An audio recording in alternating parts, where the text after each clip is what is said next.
Hi, I'm Tessa, a veteran educator working in the field of special education. And I'm Kim, mom of 2 autistic boys and a late diagnosed autistic person myself. And welcome to Totally Over the Spectrum, where we dive into embracing autism through understanding and support. Welcome to episode 62, and we're talking about neurodiversity affirming language and why it is important and how we can all start to get on board with this. Yeah, I just wanted to say welcome to all of our new subscribers and followers, and to thank you everyone for supporting our channel. It really means a lot to us. If you watch us on YouTube and you haven't subscribed already, please consider doing that. And if you're on any of the podcast platforms like Spotify or Apple, you follow. And it's completely free. So thank you to everyone for considering doing that. All right. As always, I like to start with a definition. Yes, that way please. We're all on Go the for same it. page when we get started. So Okay.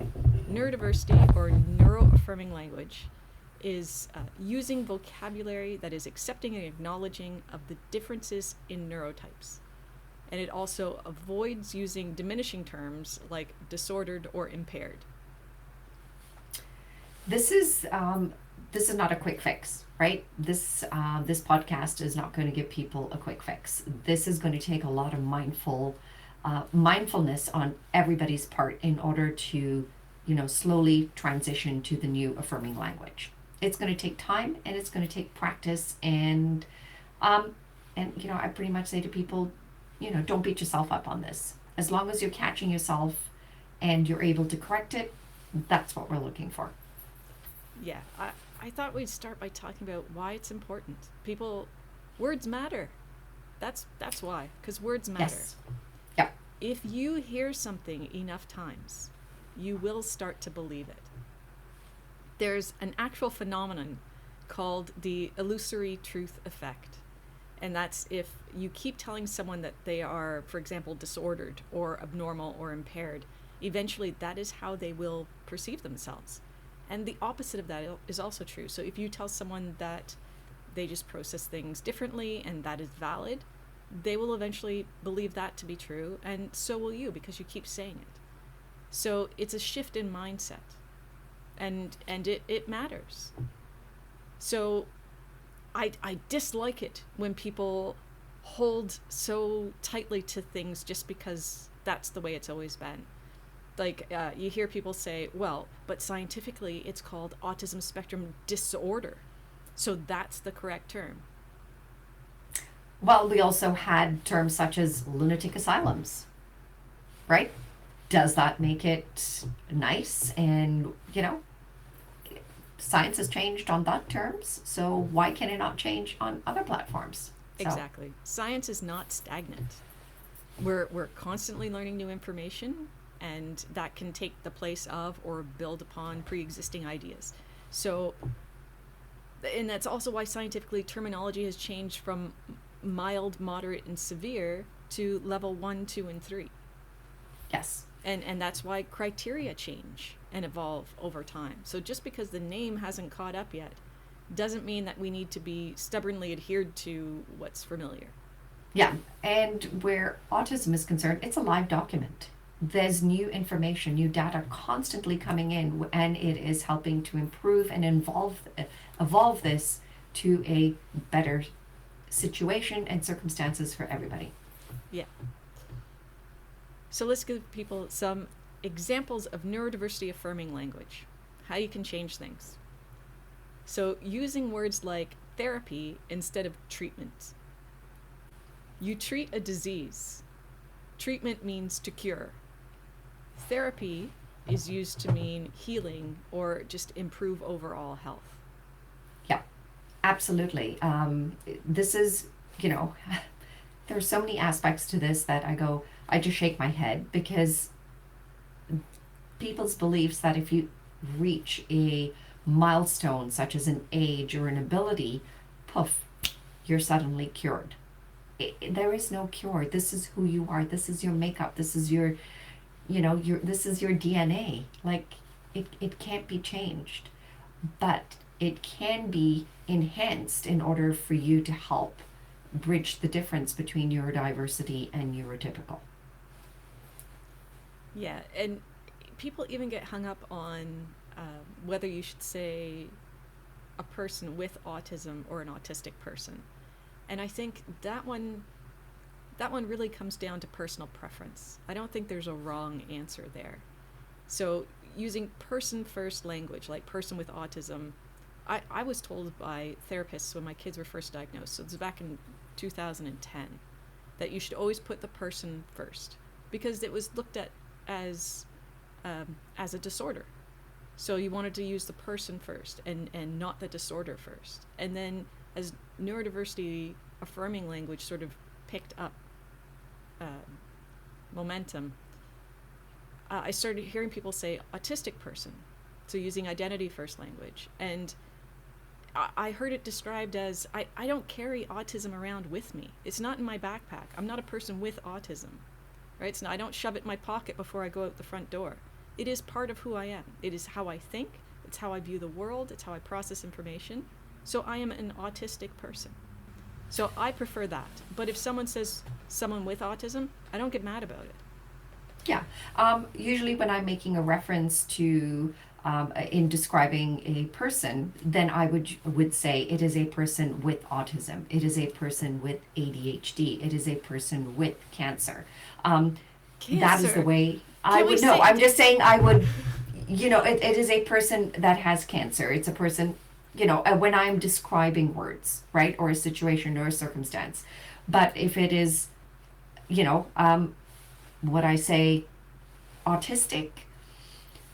I much prefer saying it is a person with whatever it is that follows.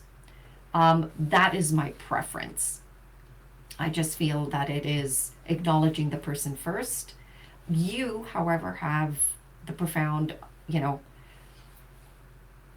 privilege of saying I can identify with both aspects and both are good for me. But for me, as a person without autism, I much prefer saying the person with autism. Yeah, I don't think you can compare it to person with cancer. It's not.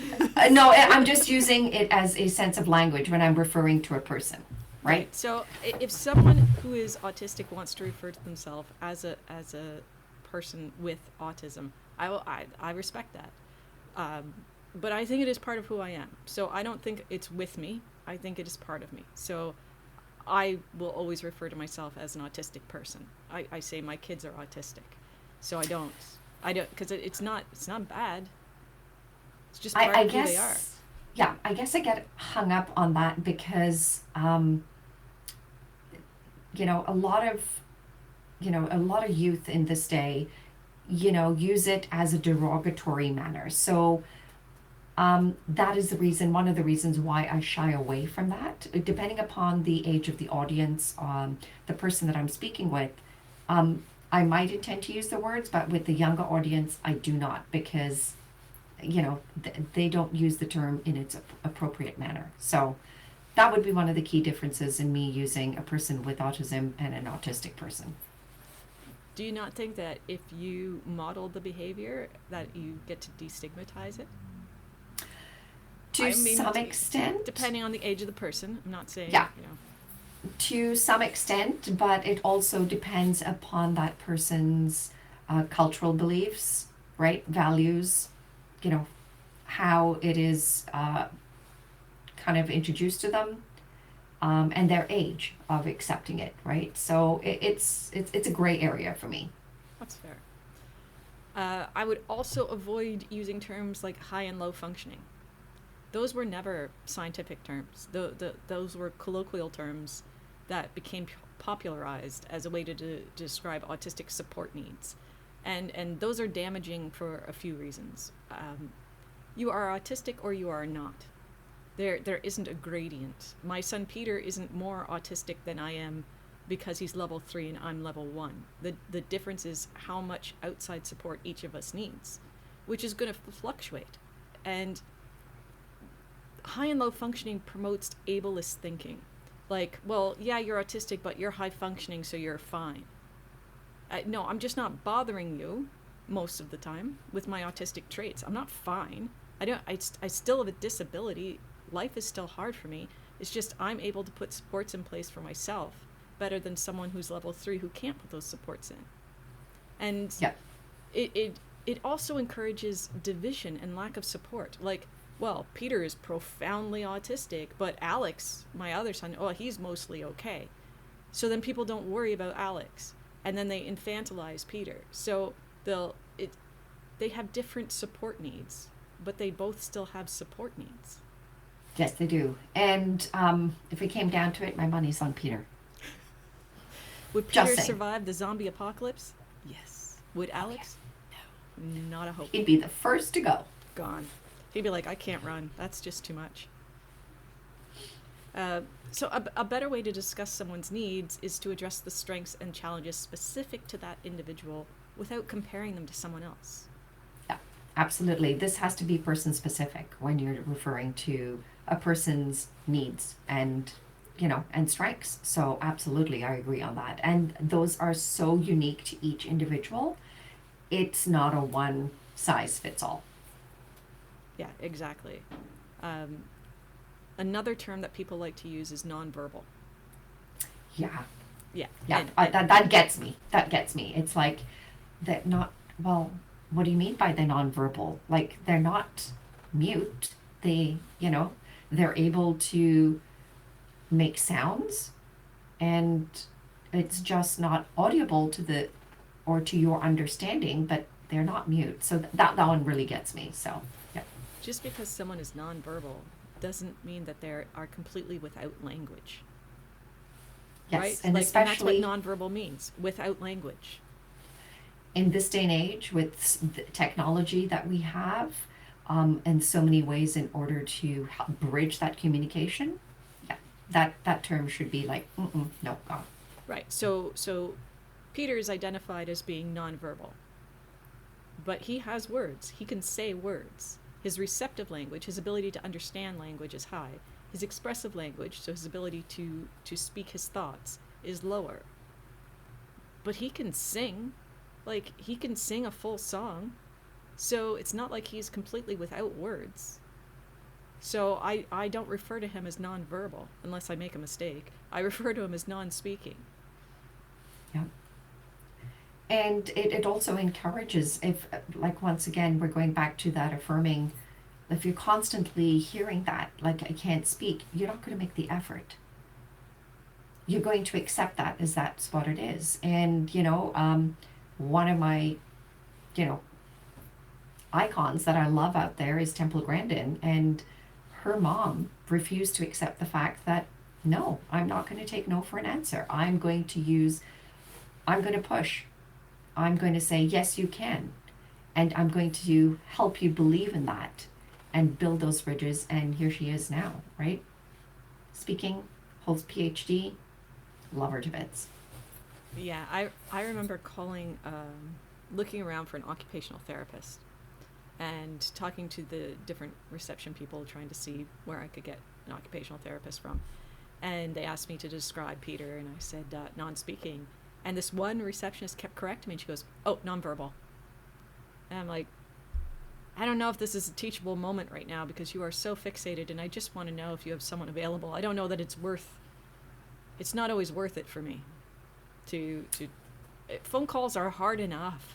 Yes, they are. I mean, for situations where if it was reversed in me, I was on the phone with that person, I would make it a teachable moment, because this is the opportunity where I can impact somebody in order to transition to affirming language. So I would take those moments to be a teachable moment in a polite and respectful manner. Yeah, and you're also an educator, so it's kind of second nature to you to always choose to educate. Phone calls are so hard just to begin with, and then they start throwing things at me, and I'm like, I just need some information. I cannot help you today. That's not going to happen. Yeah. It can be, but hey, I'll do it for you. Thank you. And that brings me to the point that people are going to mess up. When you're learning new vocabulary, that takes time. Unlearning existing vocabulary can be really hard. So understanding has to come from both sides. it does have to come from, and patience and forgiveness, right? People are going to make mistakes and you cannot beat them down for it, because what's going to happen is when you do that, you're going to get people's backup. And the phase that comes to mind is you're better to catch bees with honey than vinegar, right? So lay the foundation, invite people in. Don't beat them on the head with it, because it's going to be counterproductive. Um, Change takes time. It's not going to happen overnight. It's not going to happen. It's going to take months, and if not years, to do that. And it it does take a long time for it to trickle uphill. I was talking to an elderly couple who ran a business. I had Peter with me. So they started chatting about how they hired autistic people to work in their store, and they did that to help out and be part of the community, and they had very good intentions. Yes. But they were deeply ableist, and both in their terminology and in their understanding. They referred to one autistic kid that worked for them as an idiot savant. And I almost died on the spot of shock and horror. I didn't even know it. Couldn't even process what they were saying to me in that moment. I got so stuck. And because I can mask really well, they couldn't see that was so offensive to me. And they just kept going. But they had no idea that it was offensive, right? So then they, in their ramblings, went on to try to comfort me. By saying that, oh, what Peter lacks in one area, he's been gifted with in another. And the whole mindset was just so overwhelming that I was stunned, and I couldn't process everything and come up with a reply. Like it was just overwhelming for me. So I politely left. Also, I think the guy might have been drunk. Just saying, I think that might have been a thing that was happening. This whole story has just been offensive to me. I'm sitting here going,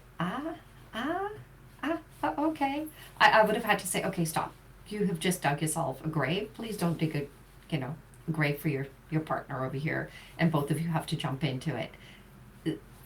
This is what reality is. This is what life is, and you need to get on board with this. Like, I would be a little bit blunt in situations like that. I could not process it. I had to go away. I just had to leave because it was just too much for me. Also, I'm also trying to take care of Peter, not just my own needs, but someone else's needs in that moment. So it was just, also, I knew that their intentions were good. Like they were trying to help people but they considered those people to be so deeply flawed. And beneath them. That's the message that I'm getting from what you're saying, is that they feel that people are beneath them. Like, how rude. Yeah. Yep, I'm so sorry. Very rude. If someone is being intentionally diminishing or abusive or rude, like if it's towards me, I'll probably just walk away. It's not worth my energy to fight about it. But if it's towards my kids, oh, that's buckle up. Like, it's on. I will immediately fight mode. Like, don't you talk to my kids like that, So it's, I know every situation's different, and you kind of have to pick and choose what you're going to do. So in that particular situation, I was like, oh, I'm just going to leave. Yeah. That's enough. You're absolutely right. You've got to, this is not the hill to die on kind of approach, right? So, and then it also kind of reinforces that, kind of contradicted myself, but yeah, you can't beat people over wanting to use affirming language. Either they're going to be ready and willing to accept that to move forward, and all we can do is keep exposing people to that, right? Constantly exposing people till that makes a change for the positive, right? It's going to take time. So do you think it's gone too far? Do you think that people are asking too much with neurodiversity affirming language? No, I don't. I mean, language in itself, when we chose to do this topic, and language in itself has evolved incredibly, right?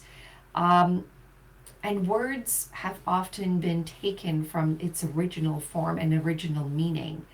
And Alex might have to bleep this word out, but bastardized it to making it to something derogatory and something other than what it is. So I don't think you're going too far. I think what you're doing is asking people to just take a step back and to think about what they're saying and how they're saying it and the impact it has. You're just asking people to be mindful. And you're asking people to elevate themselves and put themselves in your shoes and whether they would be welcoming and receptive to that. And if the answer is no, then change should occur. I think that autistic people already face so much discrimination and exclusion that choosing to use neurodiversity affirming language seems like a fairly low effort way to be more supportive and understanding. Like, it's not asking a tremendous amount. It is not. It definitely not. But the approach and the deliverance of that is going to be key on winning people over to start being more affirming. And then it just, hopefully that trickles into other aspects of their lives and, helps them to be an even better human being. Yeah, I think you change your mindset, right? Yep, it does. It's a small step. But we hope that, this podcast gives people the opportunity to talk about it, right? And to just mindfully start making those changes. Yeah, it's okay to mess up. I mean, It is. we still mess up from time to time. Oh yeah, absolutely. And it depends upon if I've just read a document that had that, it's automatically in my brain, and I'm kind of quoting what was said. So I got to catch myself and and be far more mindful on that. Yeah, I was just reading some research studies that were done in 2024, so literally last year. And these research papers were using terms like high functioning and low functioning. And I thought, I thought we were past that at this point. But apparently, nope. And it's not even scientific terminology. They were just trying to group people. So I thought, it's so weird to me that when the Diagnostic and Statistical Manual currently uses level 1, 2, and 3, why would you be using high and low functioning? Like, why in your research paper? Yeah, I guess because this is a bridging time frame, right? Where you're changing from one type of language to another. And I think you've got to allow people time to understand that and adapt that. And this is where, people in the scientific field have to start saying, hey, I love your thesis on this, but this is the type of language that we're using, and, it should be part of your papers going forward.